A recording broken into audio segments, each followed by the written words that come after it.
Kembali Anda ikuti Smart Happiness bersama Arfan Pradiansa. Basa-basi itu perlu atau buang-buang waktu? Menurut Anda gimana Smart Listeners? Dalam pekerjaan dan juga kehidupan Anda sering gak sih mendapatkan keuntungan dari berbasa-basi? Kalau misalnya iya dan punya pengalaman dan ingin sharing, silakan 0812 11 12 959 atau boleh juga di YouTube channel Radio Smart FM. Pak Arfan, di pagi hari ini cukup ramai nih, jadi nanti izin begitu ya, saya akan bacakan di sesi terakhir, di sesi ini tapi di yang terakhir kita spill dulu beberapa pertanyaannya. Tadi syarat basa-basi, yang pertama adalah melihat bahwa setiap manusia itu unik Pak Arfan, walaupun kalau misalnya kayaknya ada ya orang yang kayaknya nyebelin banget gitu, berarti ternyata kita ya yang kurang untuk mengeksplor sisi dia yang lain begitu ya Pak Arfan? Ya betul sekali ya, jadi tidak ada orang di dunia ini yang nyebelin gitu. Yang ada adalah kita yang belum paham, karena orang itu berinteraksi dengan cara yang berbeda dengan kita. Kita menganggap nyebelin itu karena cara interaksinya berbeda sama kita, gitu aja. Jadi kita anggap itu nyebelin. Padahal sebenarnya ya setiap orang kan punya cara yang berbeda memang, punya pemikiran yang berbeda, punya cara komunikasi yang berbeda, ya itu sah-sah saja gitu. Tugas kita adalah memahami, itu aja. Gitu. Dan kalau kita memahami, maka kita akan melihat setiap orang itu unik kok sebetulnya gitu. Itu yang pertama tuh Tasya itu. Baik. Yang kedua, apa lagi yang kita butuhkan agar basa-basi kita tuh gak dibilang peres gitu kan, kata orang zaman sekarang Pak Arfan. Silakan. Ya, yang kedua kita perlu benar-benar menyadari ya bahwa kebutuhan yang paling penting bagi setiap orang itu adalah kebutuhan emosional. Kita itu seringkali salah, kaprah gitu menganggap kebutuhan itu hanya kebutuhan praktis, hanya kebutuhan teknis gitu. Ya, sehingga ketika kita berhubungan sama orang itu nggak pakai mbak bibu gitu langsung aja, saya mau ini, saya mau itu gitu. Maunya yang langsung-langsung saja. Padahal orang itu pingin disapa dulu. Pingin ditanya gimana kabarnya, ya, pingin diperhatikan, pingin dianggap penting, dan setiap orang yang berkomunikasi dengan kita itu pingin memastikan bahwa hubungan di antara kita itu masih baik-baik aja gitu. Hubungan kita masih baik-baik aja loh. Jadi misalnya begini, saya menyapa tetangga saya, kan saya punya komunitas jalan pagi nih di kompleks saya ini ya. Jadi waktu istri saya masih ada dulu tuh saya kalau jalan cuma berdua sama istri saya. Tapi ketika istri saya sudah berpulang gitu, sekarang saya punya banyak teman karena saya bergabung dengan komunitas jalan pagi itu gitu ya. Ada 40 orang nih. Nah saya itu setiap ketemu mereka pagi-pagi itu selalu nanya, pertanyaan pertama apa? Apa kabar kamu gitu? Gimana, lagi sibuk apa gitu? Itu penting sekali itu pertanyaan itu, karena pertanyaan itu sebetulnya yang ingin disampaikan oleh pertanyaan itu adalah bahwa hubungan kita masih baik-baik aja kan ya gitu. Kita udah nggak ketemu 24 jam nih. Hubungan kita masih baik-baik aja kan ya. Kamu kan masih jadi teman saya kan ya. Sebenarnya itu yang ingin disampaikan gitu. Cuma cara menyampaikannya bukan ngomong kamu masih jadi teman saya kan ya, kan aneh jadinya. Hubungan kita masih baik-baik aja kan ya, walaupun kita udah nggak ketemu 2 hari. Kamu udah lama banget nggak jalan pagi gitu. Apa kabar kamu? Dari mana aja? Lagi sibuk apa? Sebenarnya nggak ada informasi yang penting dari pertanyaan itu gitu. Tapi yang paling penting dari pertanyaan itu adalah hubungan kita ini masih baik kan? Kita masih saling teguran kan? Kita masih saling tetanggaan kan? Kita masih temenan kan? Itu yang pengen disampaikan gitu. Jadi setiap orang yang berhubungan sama kita itu yang pengen dipastikan nomor satu tuh bukan nyari apa, butuh apa, bukan. Tapi hubungan kita masih baik kan? Masih temenan kan kita kan? Makanya ucapan halo, apa kabar, sedang sibuk apa, itu adalah ucapan-ucapan yang akan membuat hubungan kita menjadi lebih cair, hubungan kita menjadi lebih bermakna, hubungan kita menjadi lebih hidup gitu. Orang yang cuman teknis-teknis saja, yang diomongin itu cuma yang kebutuhan-kebutuhan aja, itu adalah orang yang dilihat sebagai orang yang dingin, sebagai orang yang jutek, sebagai orang yang judes, sebagai orang yang transaksional gitu. Baik. Jadi kalau kita hanya seperti itu, lama-lama orang akan menjauhi kita loh, bener loh.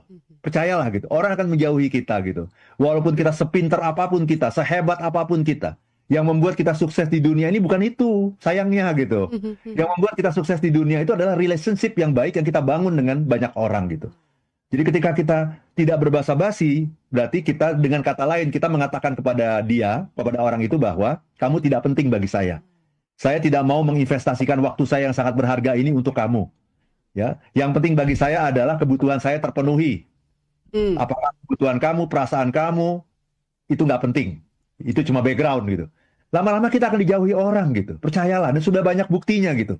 Dari kehidupan kita sehari-hari itu banyak sekali yang membuktikan bahwa orang yang dijauhi orang yang tidak sukses itu, orang yang hidupnya begitu-begitu aja dari dulu sampai sekarang begitu-begitu aja. Bukan karena dia kurang pinter.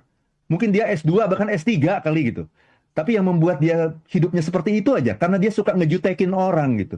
Karena dia tidak mau berbasa-basi sama orang, karena dia tidak mau investasi waktu untuk membalas pesan-pesan atau WA yang dikirimkan oleh orang lain gitu. Karena dia menganggap itu nggak penting, itu bukan urusan saya gitu. Saya tidak punya waktu, saya tidak punya energi. Ya sudah, nikmati hidupmu seperti itu terus, nggak akan pernah berubah gitu. Baik. Kenapa? Karena kamu tidak membangun hubungan yang baik dengan orang-orang yang penting sesungguhnya dalam hidupmu. Baik. Itu Tasya. Pak Arfan, realitanya begitu ya, apalagi yang dirasakan saya dan juga mungkin teman-teman di generasi saya begitu. Apalagi ketika kumpul keluarga, banyak om, tante berkumpul kan pengen tahu begitu kan update-nya seperti apa, kehidupannya seperti apa. Banyak yang akhirnya males begitu berkumpul dan juga berbasa-basi. Karena basa-basinya tuh nyebelin Pak Arfan. Seperti ketika belum menikah, maybe yes, maybe no. Atau ketika baru bawa anak satu, tambah lagi dong gitu kan.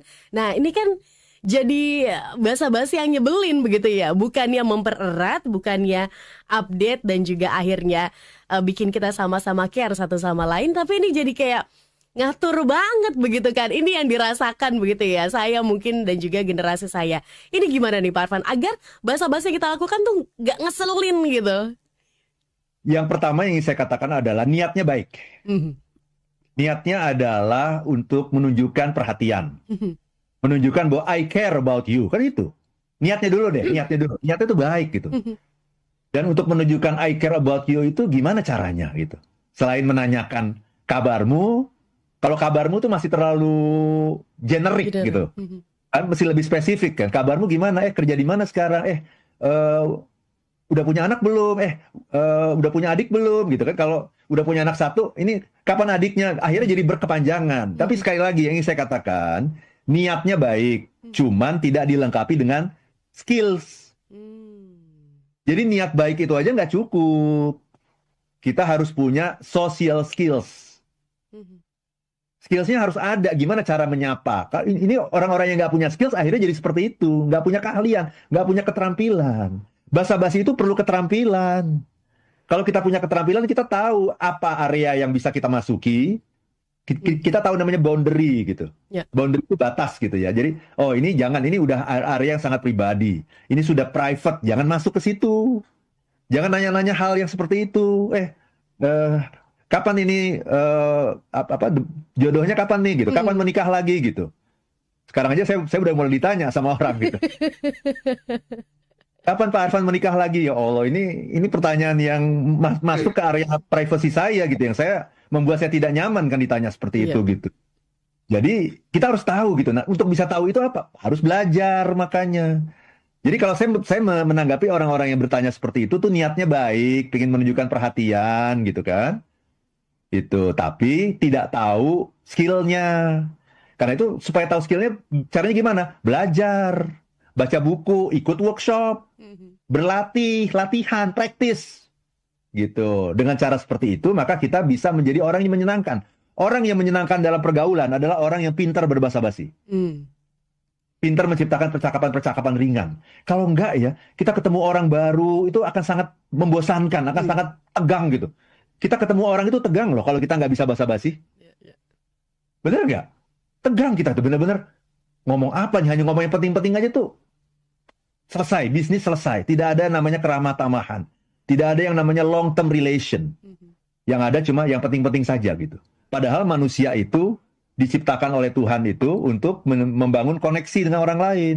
Kalau dalam bahasa agamanya itu disebut silaturahmi kan begitu. Kalau dalam bahasa ilmiahnya disebut connection, making connection.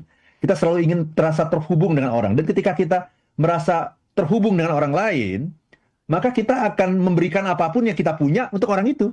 Karena kita merasa kita dekat gitu. Nah, yang membuat dekat itu apa? Sekali lagi, small talk, basa-basi, obrolan-obrolan ringan, bukan obrolan yang berat.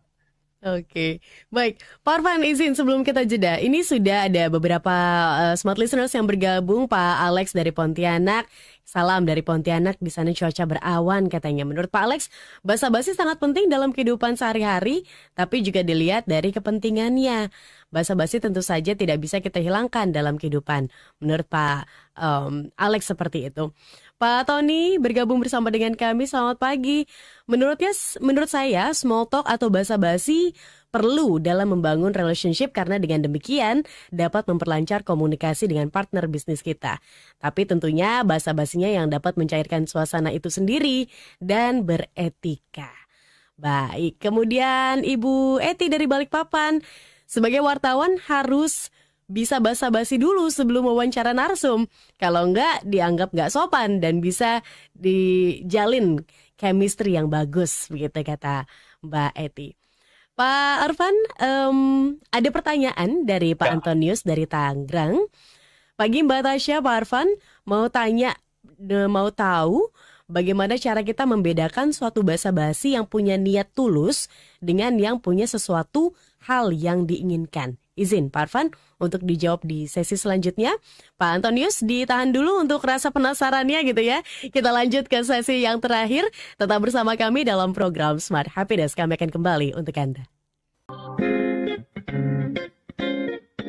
Kembali Anda ikuti Smart Happiness bersama Arfan Pradiansa. Anda masih bersama kami Smart Listeners dalam program Smart Happiness dan masih membahas basa-basi itu perlu atau buang-buang waktu. Nah, di kesempatan sesi yang terakhir ini Tasya akan bahas dan bacakan beberapa pertanyaan dan juga komentar Anda dan akan disampaikan kepada Motivator National Leadership and Happiness Pak Arfan Pradiansyah. Pak Arfan, tapi sebelum kita bahas satu-satu dan menjawab tadi pertanyaan Pak Antonius begitu ya, mungkin saya izin untuk dapatkan informasi karena ini sebuah skill sosial yang diperlukan nih dan penting begitu kan ya. Jangan sampai ketemu orang yang dinotis langsung kok gendutan ya gitu kan ngeselin ya atau wah jerawat kamu banyak banget. Ini basa-basi juga sih tapi kan bikin kesel begitu kan ya. Gimana biar basa-basi kita nggak ngeselin begitu Pak Arfan? Ada nggak sih pelatihan atau workshop yang Pak Arfan dan tim adakan? Silakan. Terima kasih banyak Tasya. Nanti di bulan Oktober kita akan bikin workshop yang terkait dengan ini. Communication skill yang bagus untuk membangun relation. Nanti silakan disimak di IG saya ya, itu akan selalu update gitu dengan perkembangan yang terkini. Ya, karena basa-basi itu adalah skills yang perlu dipelajari gitu. Nah, itu yang di bulan Oktober ya. Tanggalnya belum bisa saya launch sekarang, tapi itu akan kita selenggarakan di bulan Oktober. Nah, di bulan September itu ada workshop mengenai karakter kepemimpinan. Jadi ada 8 karakter kepemimpinan yang kita sebut sebagai the 8 character of a great leader. 8 karakter kepemimpinan yang bisa membuat kita jadi pemimpin yang hebat, yang sukses. Nah, itu acaranya akan kita selenggarakan di Hotel Raffles Jakarta dari tanggal 10 sampai 11 September 2025, hari Rabu dan Kamis di bulan September, 10 dan 11 September. Nah, untuk yang mendaftar hari ini, kita berikan diskon 400.000, jadi harga normalnya itu 6 juta rupiah, karena ini kan 2 hari ya, 2 hari di Hotel Raffles, Hotel Bintang 5 plus kita makan siang 2 kali, coffee break 4 kali, kemudian kita sesinya 16 jam bersama saya dan bersama teman-teman dari berbagai perusahaan gitu ya. Jadi investasinya itu sebetulnya sangat murah gitu, 6 juta rupiah itu. Untuk hari ini diskon 400.000 jadi 5,6 juta saja, tapi hari ini ya gitu. Itu ya Tasya untuk the 8 character of a great leader. Silakan langsung ke ILM di 0812 12345 949 gitu ya. Dan satu lagi, ada buku saya Life is Beautiful. Nah, ini silahkan teman-teman nanti bulan September juga saya akan ada di panggung International Book Fair di Istora Senayan, membawa buku ini. Nah, silakan teman-teman yang belum memiliki silakan bisa mencari di Gramedia, masih banyak sekali buku ini. Life is Beautiful, sebuah jendela untuk melihat dunia. Itu Tasya. Wow, oke. Kalau Anda ketinggalan informasinya, boleh juga langsung tanyakan ke Radio Smart FM. Nanti akan kami lanjutkan ke kontak dari tim Pak Arfan. Oke, Pak Arfan, izin mungkin dijawab pertanyaan tadi dari Pak Antonius. Gimana ya cara kita membedakan basa-basi yang punya niat yang tulus dengan yang punya sesuatu hal yang diinginkan? Karena ini sejalan juga dengan pertanyaan dari Pak Karmoses. Selamat pagi dari Bekasi. Pak Karmoses juga bertanya, membedakan basa-basi yang real dengan kamuflase agar tidak terkecoh itu seperti apa? Silakan Pak Arfan. Terima kasih banyak teman-teman ya, Pak Karmoses, Pak Antonius, Pak Alex, Mbak Eti tadi dari Balikpapan ya. Terima kasih banyak untuk komentarnya ya. Khususnya pertanyaan Pak Antonius dan Pak Karmoses ini sama ya. Gimana caranya membedakan basa-basi tersebut? Pertama, basa-basi yang tulus itu menghasilkan kenyamanan. Membuat orang merasa dihargai, diapresiasi, didengarkan, diperhatikan gitu ya, dimengerti. Jadi menghasilkan perasaan nyaman gitu bagi kita gitu. Kalau basa-basinya memang tulus ya, dan tidak merasa justru terganggu, merasa privasi kita harus masuk ke boundary kita gitu. Jadi makanya perlu skills itu, perlu pemahaman mengenai gimana sih caranya berkomunikasi yang akrab tapi tidak masuk ke ranah pribadi orang lain gitu.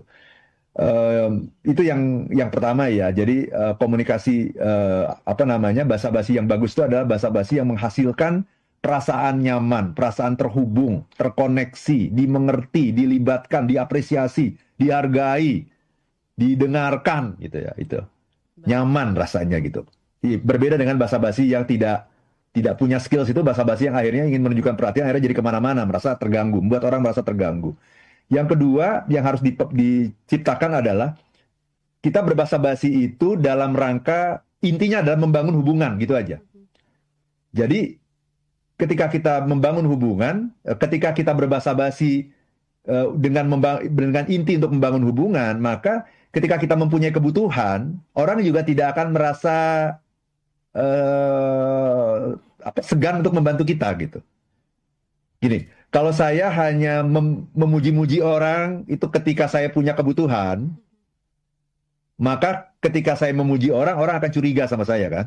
Saya nggak pernah muji orang nih, nggak pernah muji Tasya tuh nggak pernah. Satu ketika saya memuji-muji Tasya gitu, Tasya akan curiga kan begitu ya. Tapi kalau saya adalah orang yang terbiasa memberikan apresiasi pada orang gitu, ya setiap Tasya bertanya kan saya seringkali bilang kan, oh ini pertanyaan yang bagus nih, oh ini pertanyaan ini belum pernah ada orang yang nanya nih seperti ini nih. Ah, ini pertanyaan yang menarik nih. Ah, ini pertanyaan ini mewakili banyak pendengar nih. Saya terbiasa mengatakan seperti itu kan. Bukan dalam rangka saya membutuhkan sesuatu dari Tasya, bukan. Tapi saya mengatakan seperti itu karena saya ingin membangun hubungan yang lebih baik dengan Tasya, membuat Tasya merasa berarti, membuat Tasya merasa bahwa kontribusi Tasya itu betul-betul penting dalam talk show ini gitu. Nah, ketika saya mempunyai kebutuhan dengan Tasya pun, saya memberikan apresiasi juga. Jadi, saya memberikan apresiasi itu bukan hanya kalau saya punya kebutuhan. Saya nggak punya kebutuhan pun, saya kasih apresiasi. Saya punya kebutuhan pun, apalagi punya kebutuhan, itu apresiasi juga. Saya berbahasa basi ketika saya tidak membutuhkan apapun dari Tasya, saya berbahasa basi, menanyakan kabarnya Tasya gimana, sehat atau enggak, lagi sibuk apa, ketika saya tidak membutuhkan apa-apa. Tapi dalam hubungan saya dengan Tasya, dalam hubungan kerja kita kan tentunya saya membutuhkan sesuatu juga dari Tasya kan. Nah ketika saya membutuhkan sesuatu, saya juga memberikan apresiasi dan basa-basi juga. Sehingga itu akan terasa tulus. Tapi kalau kita memberikan apresiasi atau basa-basi itu hanya kalau kita membutuhkan orang lain saja, maka ketika kita melakukan itu, melakukan small talk atau basa-basi, orang udah mulai pasang kuda-kuda gitu. Karena dia curiga, ini si Arfan mau apa kan begitu. Dia lagi butuh apa nih? Jangan-jangan dia butuh mau minjem duit sama saya kan begitu. Jadi kita harus konsisten gitu. Supaya orang tidak curiga sama kita tuh kita harus konsisten. Jangan ramah sama orang hanya pada tanggal-tanggal tertentu. Gitu ya. Orang akan curiga kok pada tanggal-tanggal tua tuh ramah pasti gitu. Tanggal-tanggal muda baru habis gajian pelit sama orang, bahkan pelit senyum sama orang. Senyum pun nggak mau gitu. Karena takut ditanyain orang, takut dipinjemin dimintain uang sama orang gitu. Gitu Tasya. Jadi konsisten itu kata kuncinya. Baik, oke. Pak Suteja dari Jakarta, kata Pak Suteja benar sekali, basa-basi itu penting dalam bisnis, dalam nembak gadis juga perlu katanya Pak Arfan. Iya dong. Betul, Kemudian, Karena kalau nggak hubungan tegang bener-bener. iya, Ketemu orang, apalagi kita ketemu stranger ya, ketemu orang baru gitu, begitu duduk bingung mau ngomong apa. iya. Nah itu harus disiapkan memang. Baik dalam hubungan personal maupun dalam hubungan bisnis, Anda harus menyiapkan small talk yang berbobot, yang tahu batasnya di mana, yang bisa membuat orang akrab tapi tidak merasa direcokin atau dicampurin urusannya. Gitu Tasya. Baik. Dari YouTube channel bergabung, terima kasih akun restoran karaoke. Kalau sudah akrab, apakah masih perlu basa-basi, Pak Arfan? Kemudian ada akun Martin Sitorus. Pagi, sekarang di WA Group anggota-anggota hanya mengirim ucapan, misal turut berduka, semoga cepat sembuh, tak ada lagi kehadiran, sudah menjadi basa-basi saja. Mohon pencerahannya. Silakan Pak Arfan. Itu penting sih menurut saya. Cuman makanya perlu social skill, perlu skills. Karena kita tidak punya skill, maka kadang-kadang kalau di WA Group itu kita main copy paste saja gitu. Sehingga akhirnya memang nggak dibaca sama orang gitu. Tapi yang ingin saya katakan itu tetap penting gitu. Masa ada orang yang baru kehilangan gitu ya, kemudian kita tidak mengucapkan innalillahi wa inna ilaihi raji'un, turut berduka cita gitu, kan aneh gitu. Saya merasakan itu gitu ya. Jadi waktu istri saya berpulang itu setahun yang lalu ya, bulan September 2024, itu di WA Group itu saya suka nandain orang gitu. Ya, nandain orang siapa yang ngucapin, siapa yang enggak. Bahkan dia melewatkan pesan gitu loh. Jadi ini di grup ini lagi mengucapkan turut berduka cita ke saya gitu, karena istri saya berpulang ke rahmatullah gitu. Orang ini malah posting yang lain gitu. Dia malah posting sesuatu yang kayak mengaburkan gitu, kayak mencari isu yang berbeda lah gitu. Istilahnya mendistract gitu. Udah jangan ngomongin itu gitu. Itu saya tandain tuh orang-orangnya kayak begitu itu. Ini orang-orang ini nggak menganggap bahwa relationship itu penting gitu. Orang lagi bicara mengenai duka cita, kemudian dia malah bicara hal yang lain yang nggak ada hubungannya dan kayak ingin mengalihkan suasana gitu. Jadi mungkin kitanya sendiri kalau kita tidak sedang berduka ya, Tasya ya. Kalau kita tidak sedang berduka, kita akan melihat pesan-pesan itu sebagai sebuah pengulangan, redundancy. Tapi bagi orang yang sedang berduka, saya ngerasain sendiri soalnya. Ketika saya sedang berduka tuh saya baca satu-satu loh. Si ini ngomong turut berduka cita, oke ini orangnya siapa ya? Padahal omongannya sama semua gitu. Mungkin mereka juga cuma copy paste saja gitu. Tapi bagi saya yang pada saat itu sedang berduka cita, itu benar-benar terasa. Oh iya ya dia ngucapin ya. Oh iya dia ngucapin. Nah ini kok enggak? Kok malah mengalihkan isu ke yang lain gitu. Gitu. Jadi dilihat dari sudut pandang orang yang menerima sapaan-sapaan seperti itu sesuatu yang sangat berarti, Tasya. Gitu. Sapaan itu menunjukkan bahwa kamu penting bagi saya. Perasaanmu penting bagi saya. Apa yang terjadi padamu penting bagi saya. I care about you. I care about you gitu. Itu Tasya. Baik, dan itu sebagai closing statement di kesempatan kali ini. Kita juga dapatkan point of view begitu ya dari orang yang mungkin menerima. Agar kita bisa put ourselves in their shoes gitu kan. Menempatkan diri kita di sepatu orang tersebut. Itulah yang namanya empati. Empati. Oke. Terima kasih Pak Arfan. Kita ketemu lagi minggu depan ya dengan topik yang berbeda. Dan terima kasih juga untuk Anda smart listeners di pagi hari ini. Hangat sekali, ramai sekali sudah bergabung bersama dengan kami. Dan kami akan kembali lagi untuk Anda di minggu depan. Dan akhir kata, saya Tasya Rustama. Dan saya Arfan Pradiansyah. If you wanna be happy, be happy now.